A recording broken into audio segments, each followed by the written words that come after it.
বন্ধু, আজকে অনেকদিন পর তোদের বাড়ি চলে এলাম। হ্যাঁ, তো এসেছিস, ভালো করেছিস। বল, পাঁঠার দুধের চা খাবি না কুকুরের দুধের চা খাবি?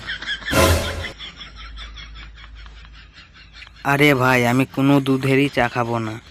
খাবি না তো ভালো কথা, তাহলে আমার কুকুরের আর দুধ দোহাতে হবে না। আরে শোন বন্ধু, তোকে একটা কথা বলি, অত মেয়ের চক্করে যাস না। কারণ তুই কাউকে মন দিয়ে ভালোবাসবি, সেই মেয়েটা তোকে ধোকা দিয়ে অন্য কাউকে ভালোবাসবে। হ্যাঁ রে বন্ধু, তুই ঠিকই বলেছিস। তুই একটু দাঁড়া, আমি আমার গার্লফ্রেন্ডের সাথে ব্রেকআপ করে নিই। ঠিক আছে।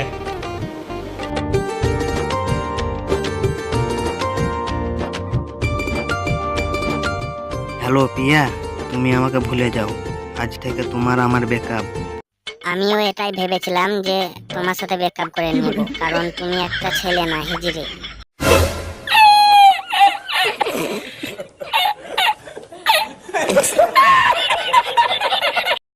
ঠিক আছে বন্ধু, তুই তাহলে থাক, আমি বাড়ি চললাম। হ্যাঁ, তাহলে তুই বাড়ি যা। ঠিক আছে, আবার আসিস।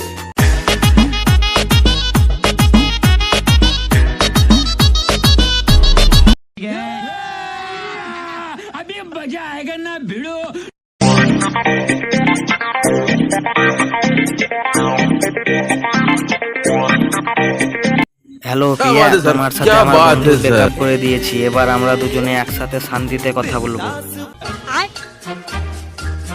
যা শালা, আমার ফোনটা তো ওখানেই ফেলে দিয়েছি। যাই, ফোনটা ওখান থেকে নিয়ে আসি।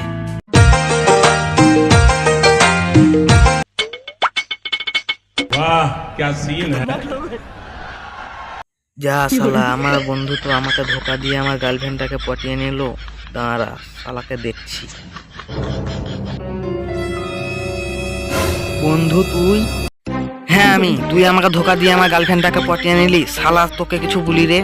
আর কি বলছিলিস? আমরা এবার শান্তিতে কথা বলবো। দাঁড়া, তোর শান্তিতে কথা বলা বার করছি। দাঁড়া, তোর শান্তিতে কথা বলা পেছু দিয়ে বার করছি।